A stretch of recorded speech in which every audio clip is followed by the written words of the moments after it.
gauges work, but should be driving. Yeah. Alright, so I'm going to kind of take you around bits and pieces of what I'm working on just to get this thing up and running.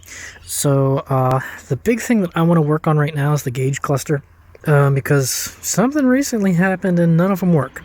The speedometer works because that's cable driven, and the tachometer works because that was put in aftermarket, but none of the other factory gauges work. You know, I don't got temp, I don't got fuel level, I don't got oil pressure, I don't got battery, none of that. So I'm digging through now to figure out what our problem might be.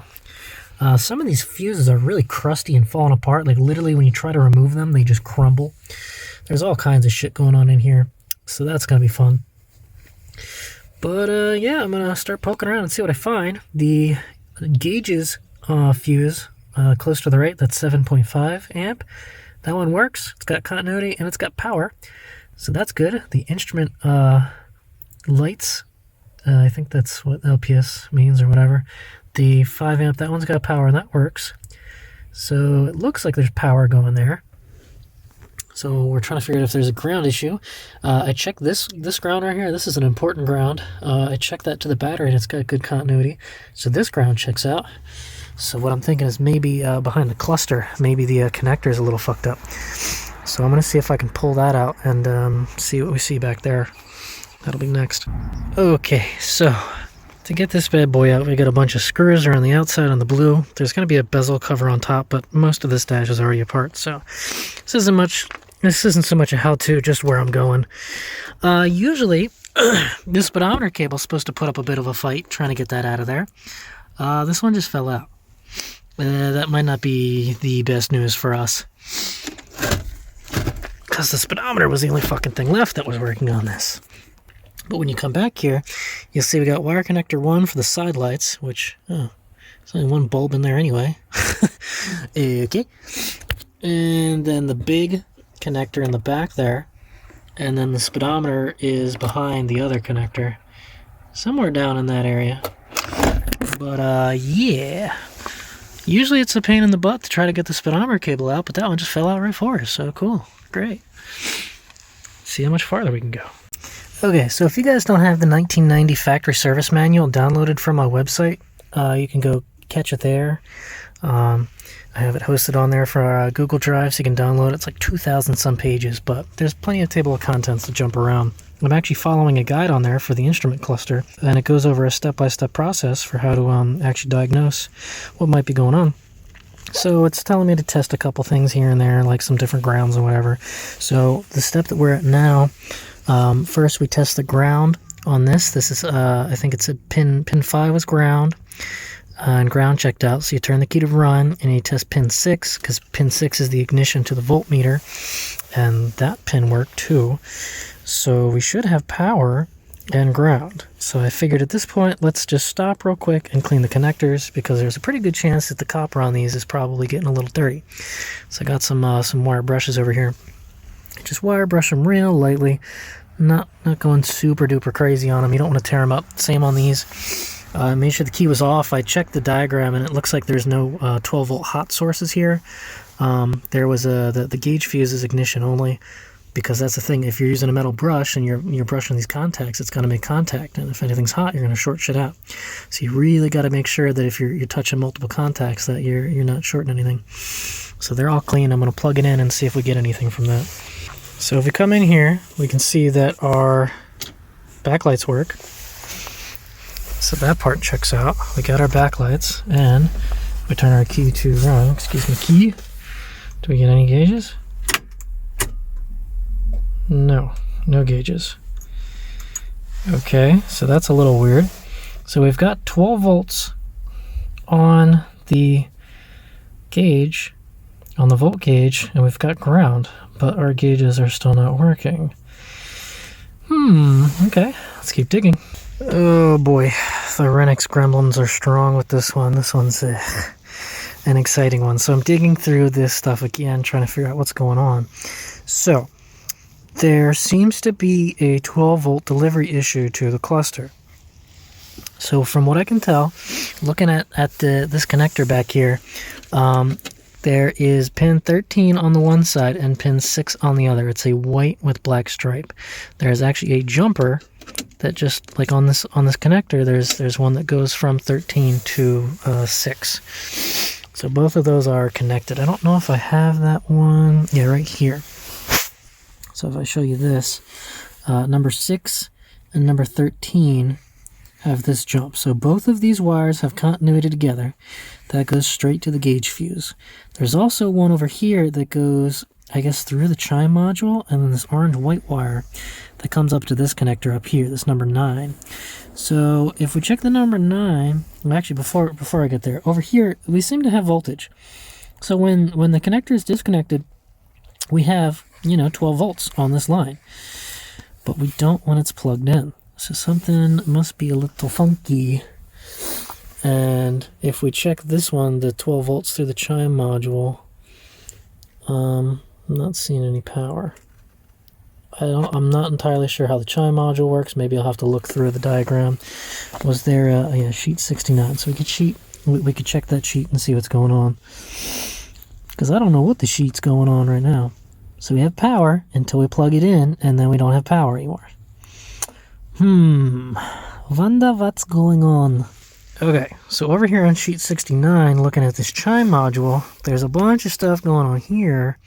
Our input is this guy right here. That white black wire, that's coming from our fuse. You can see that they're linked up there. Boom.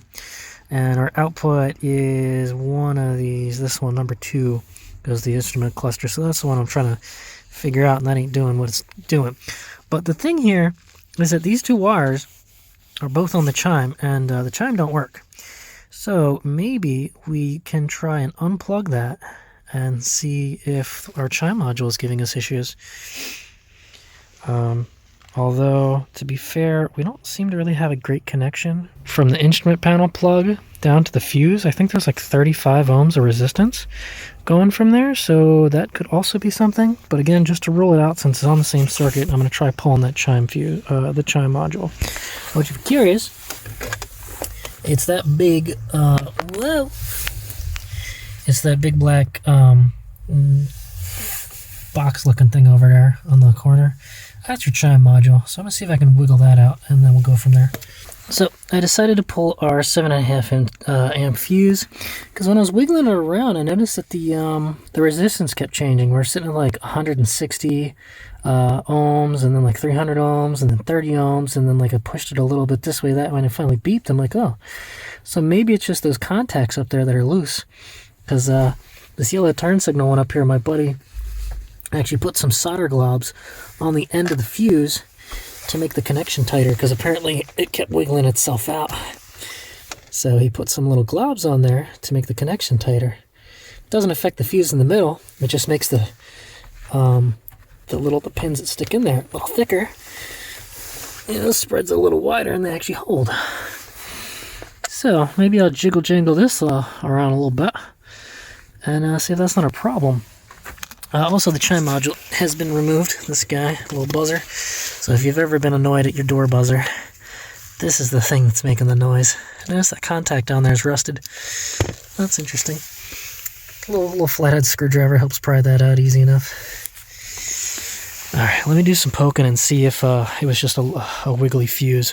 So, the bottom of the fuse is the connection, and the top part is the ignition. So that way we can test. We know that the bottom one is the one that's making contact. That's the actual wire. And it did check out with 12 volts. So we got it plugged in.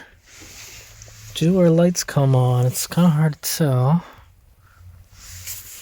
Yes, they're just super dim. And the real moment of truth, does the ignition actually do anything now? Please? Hey, look at that. Tell me it was just a loose fucking fuse. Good lord. Jeeps. Don't you love them? Let's see if we're gonna die real quick. Is anything disconnected that doesn't... Yeah, fuck it. Okay, ready? Let's see if we get oil pressure. Hey. Looky there. We do have oil pressure, and voltage, and gas. Cool. Fuck yeah, buddy. Fuck yeah.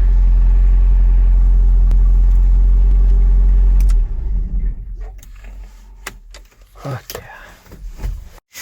Okay, so you know what? I decided to look a little bit, and the module, it only had one rusted pin, right? There's no numbers, no pin numbers that I can tell. Yeah, there's no indicators on these pins. But I decided to look in the block over here, and our wire that was fucked up appears to be a white with black wire up in that corner up there. So, and I decided to pin it out, and that wire does make continuity with our fuse. So that was actually the wire for the gauges. So there's a possibility that maybe there was some rust and something was being a little goofy there. So maybe we're not all crazy. Maybe it was partially the Chime module's fault for that rusty pin. I'm just not sure how the heck I'm going to clean out the rust on the other side of that. Actually, I think I can pop that out with a flathead. Let's pull that and clean that too.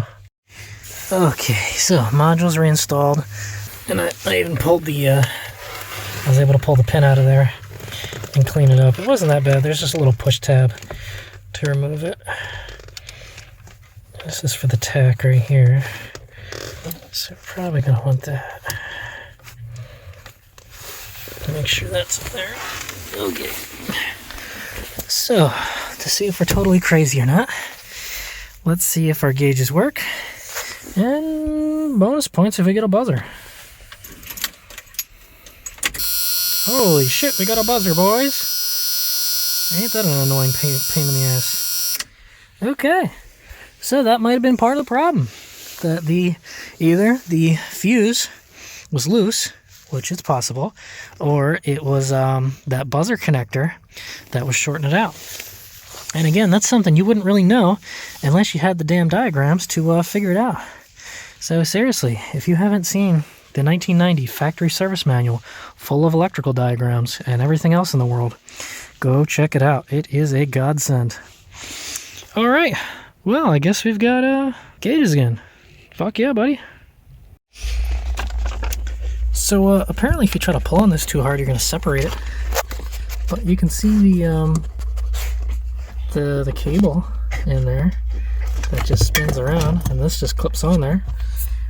So if you spin it, you can make the speedometer work, so that's kind of neat. The only problem is now it's separated from that that sheathing. Who knows if it's in the transfer case, or I guess in this case just the transmission tail housing, because it's two-wheel drive. So yeah, that's a real bitch to try to get on, because there's like no room to fucking pull it to even get your hand back in there to pop it in place. Fuck.